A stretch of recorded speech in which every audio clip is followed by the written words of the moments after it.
Assalamu alaikum, dear students. Welcome to our Islam and Moral Education class. Today, inshallah, I will discuss about Iman and Aqaid from your book, chapter 1, page 5 to 9. So, watch the video class attentively. I will discuss with meaning of Bengali. Okay. Allah the all powerful অর্থাৎ আল্লাহ সর্বশক্তিমান Allahu Qadiru. The meaning of Qadir is all powerful. There is none like his power. Allah is all powerful. He created mankind. He created this big earth of mankind. He created for them mountains, hills, seas and oceans. He also created all these trees, plants, animals, birds, and living creatures. Who created the sky spread about our head? The sky, the moon, the sun, the planet, stars, nebulas, and Milky Ways. Allah, the all-powerful, created all this. Every day we see the sun rises making the east red color. The day comes, then the sun sets in the west at the end of the day. The night comes. Who brings about these changes of day and night? The all-powerful Allah brings about these changes. He is the owner of the unlimited power. Everything on the earth and the heavens is running by his command. অর্থাৎ আল্লাহ কাদিরুন মানে হচ্ছে আল্লাহ সর্বশক্তিমান, কেমন তার মতো শক্তি আর কারো নেই। সর্বশক্তিমান আল্লাহ মানুষ সৃষ্টি করেছেন। তিনি মানুষের জন্য এই বিশাল পৃথিবী সৃষ্টি করেছেন। পাহাড়, পর্বত, নদী, নালা, সাগর, মহাসাগর সৃষ্টি করেছেন। গাছপালা, পশু পাখি, জীবজন্তু এসব তিনি সৃষ্টি করেছেন। কেমন আমাদের মাথার উপরে যে বিস্তীর্ণ আকাশ সৃষ্টি করেছেন কে? আল্লাহ, তাই না? এর আগেও আমরা পড়েছি। তাছাড়া এটা আমরা সকলেই জানি। এই আকাশ, চন্দ্র, সূর্য, গ্রহ, নক্ষত্র, নীহারিকা পুঞ্জ, ছায়াপথ এসব সৃষ্টি করেছেন কে? সর্বশক্তিমান আল্লাহ। আমরা দেখি প্রতিদিন পূর্ব দিকে সূর্য উঠে এবং পশ্চিম দিকে সূর্য ডুবে যায়। এগুলো কে তৈরি করে? কার নির্দেশে? সবকিছু আল্লাহর নির্দেশে। আল্লাহর নির্দেশে কি হয়? দিন হয় এবং রাত হয়। এ পরিবর্তন তিনি শুধু করতে পারেন। সর্বশক্তিমান এই আল্লাহ, কেমন তিনি অসীম শক্তির অধিকারী। তার হুকুমে পৃথিবীর সবকিছু চলে এবং মহাকাশের সবকিছুই তার হুকুমের মধ্যে। ঠিক আছে। In their orbits, the moon, sun, planets, stars, and nebulas are driven with his management. Indisciplines, disorder, or collision are not seen anywhere. All-powerful Allah created light, air, fire, and water. He alone guides them. He drives the clouds and gives life in the dry soil through showering rain water. By his wish, fountains of sweet water are coming out from the heart of the desert. We sow seeds in the soil and the sapling grows from them. অর্থাৎ তার ব্যবস্থাপনায় চন্দ্র, সূর্য, গ্রহ, নক্ষত্র, নীহারিকা পুঞ্জ আপন কক্ষপথে পরিচালিত হয়ে থাকে। কেমন কোথাও কোনো অনিয়ম, বিশৃঙ্খলা দেখা যায় না। মহান আল্লাহ আলো, বাতাস, আগুন, পানি কি করেছেন? সৃষ্টি করেছেন। তিনি এসব কিছুই নিয়ন্ত্রণ করেন। ঠিক আছে। মেঘমালা পরিচালনা করেন, বৃষ্টি বর্ষণ করেন, শুকনা মৌসুমে প্রাণের সঞ্চার করেন। তার ইচ্ছাতেই মরুভূমিতে কি বুক চিরে সুপেয় পানির ঝর্ণাধারা বেরিয়ে আসে। আমরা মাটিতে বীজ বপন করি এবং তা থেকে কি হয়? চারা গজায় তার ইচ্ছাতেই। Sometimes the light, air and water cause harm to us. Excessive rain and flood cause sink to houses and trees. Men and cattle wash away. Terrible storms and earthquake destroy households. big trees and plants are uprooted. Decorated and equipped house and human habitation are destroyed. We have no shelter. Still today we cannot forget the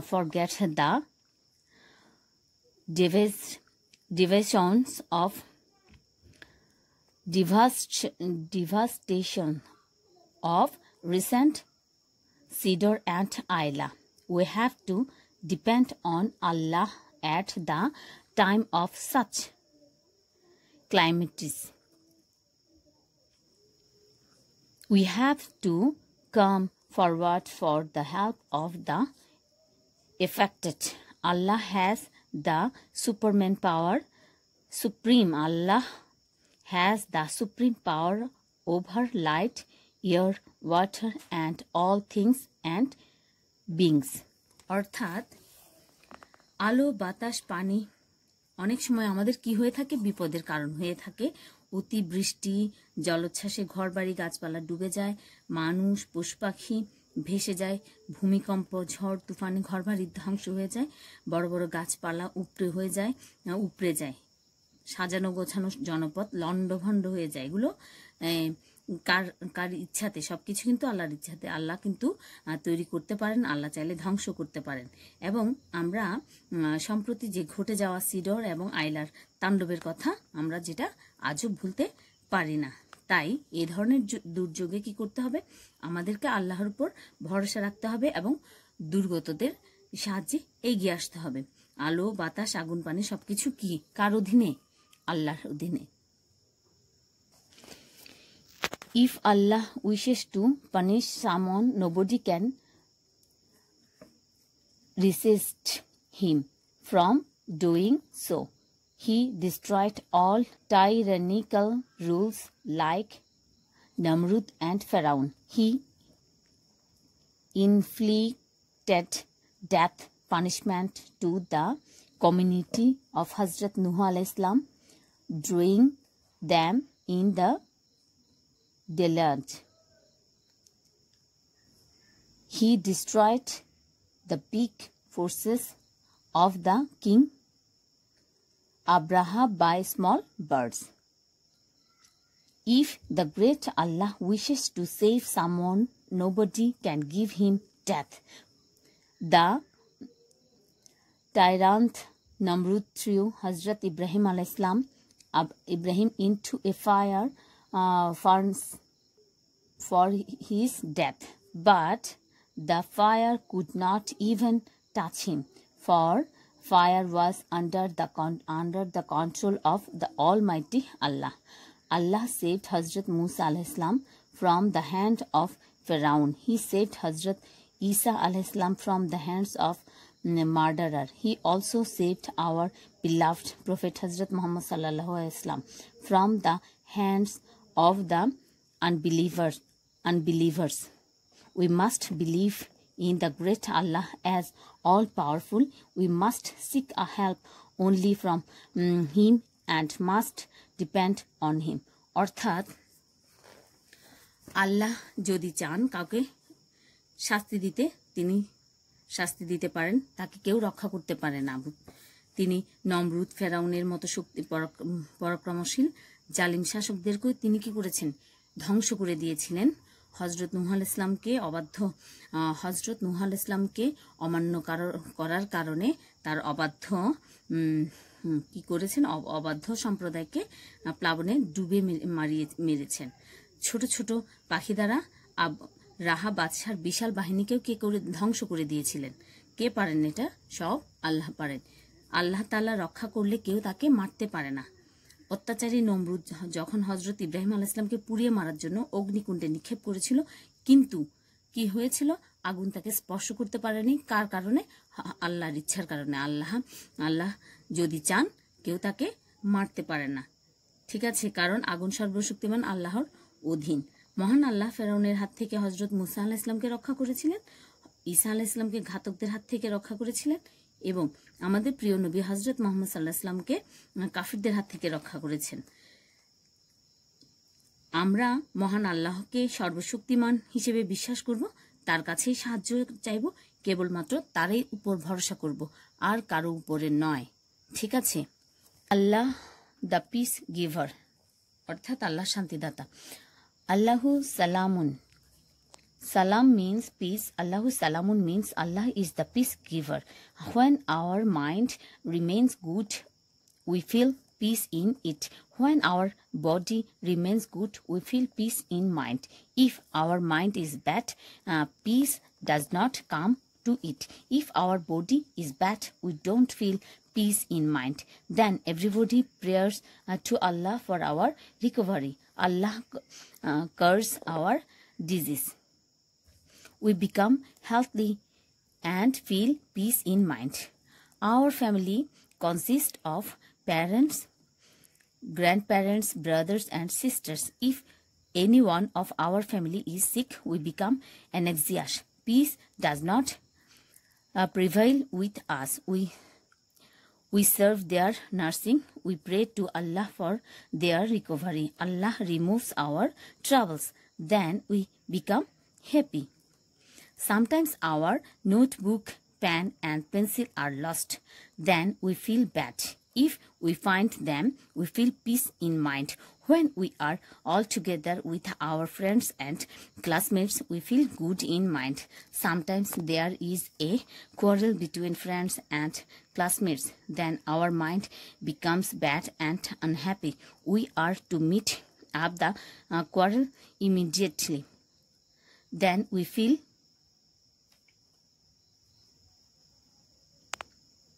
in mind. অর্থাৎ শান্তিদাতা আল্লাহ সালামুন অর্থ হচ্ছে আল্লাহ শান্তিদাতা। আমাদের মন যখন ভালো থাকে তখন আমাদের ভালো লাগে, শান্তি লাগে। শরীর যখন ভালো থাকে তখন আমাদের মনে শান্তি লাগে। যখন আমাদের মন খারাপ হয় তখন আর শান্তি লাগে না। যখন শরীর খারাপ হয় আর শান্তি লাগে না। শান্তি কোনো কিছুতে তখন আমরা পাই না। তখন কার কাছে প্রার্থনা করি? আল্লাহর কাছে। আল্লাহ তখন কি করেন? আল্লাহর দয়া আমরা সুস্থ হই, শান্তি পাই। আমাদের কি আছে? পরিবার আছে, আম্মা আব্বা, ভাই বোন, নানা নানি, দাদা দাদি সবাই আছেন। পরিবারের কেউ যদি অসুস্থ হয়ে থাকেন, আমরা সকলে কি হয়ে পড়ি? অস্থির হয়ে পড়ি। আমরা তখন কি করি? তার জন্য প্রার্থনা করে থাকি। তখন আল্লাহ কি করেন? আল্লাহ সেই বিপদ থেকে মুক্ত করে দেন। তারপর আমরা কি পাই? শান্তি পাই। অনেক সময় আমাদের বই, খাতা, পেন্সিল ইত্যাদি হারিয়ে গেলে তখন আমাদের কি হয়? মন খারাপ লাগে। যখন আমরা এটা পাই তখন আবার ভালো লাগে। যখন আমরা বন্ধু বান্ধব সহপাঠীদের সাথে মিলেমিশে থাকি তখন ভালো লাগে, তাই না? বন্ধু ও সহপাঠীরা কখনো কি ঝগড়া হয় তখন মন খারাপ হয়, আবার যখন কথা বলি ভালো লাগে। এই সব কিছু কি করতে হবে? যদি ঝগড়াঝাটি থাকে তাহলে আমাদেরকে নিজেদের মধ্যে সেটা মিটিয়ে ফেলতে হবে। কেমন? মন খারাপ করে থাকলে আসলে ভালো লাগে না। দেখো, Rasulullah said, the true Muslim is born from whose tongue and hand the other Muslim is safe. Rasulullah Sallallahu was always working for peace. He used to make agreements with the non-Muslims for peace. When we meet with one another, we greet salam and desire peace. Then we say Assalamu alaikum. It means peace be upon you. In reply, salam, we say walaikum assalam. It means peace also be upon you. Exchange salam is a good practice. It establishes peace in the society. অর্থাৎ যখন আমরা রাসূলুল্লাহ সাল্লাল্লাহু আলাইহি ওয়াসাল্লাম সবসময় কি বলেছেন যে মুসলিমের হাত থেকে মুখ থেকে কি সেই ব্যক্তি মুসলিম নয় বা যার মুখ ও হাত থেকে এক অপর মুসলমান নিরাপদ থাকে না। কেমন? রাসূল সাল্লাল্লাহু আলাইহি ওয়াসাল্লাম সবসময় শান্তির জন্য কাজ করতেন। তিনি অমুসলিমদের সাথেও কি করতেন? বন্ধুত্ব করেছেন, সন্ধি করেছেন। একে অপরের সাথে দেখা হলে কি করতেন? সালাম দিতেন, শুভকামনা চাইতেন। আসসালামু আলাইকুম শব্দের অর্থ কি? আপনার উপর শান্তি বর্ষিত হোক। ওয়ালাইকুম সালামের অর্থ কি? আপনার উপরেও শান্তি বর্ষিত হোক। সালাম বিনিময় একটি সুন্দর নিয়ম এবং এটি দ্বারা কি হয়? সমাজে শান্তি প্রতিষ্ঠিত হয় এবং এটি দ্বারা কিন্তু তোমার ভদ্রতাটাও প্রকাশ পায়। Abundance of wealth and property cannot give us peace. Long time ago, there was a man named Karun. He had unlimited wealth and riches. But he was not satisfied with them. He found no peace in mind. He was longing for earning more wealth.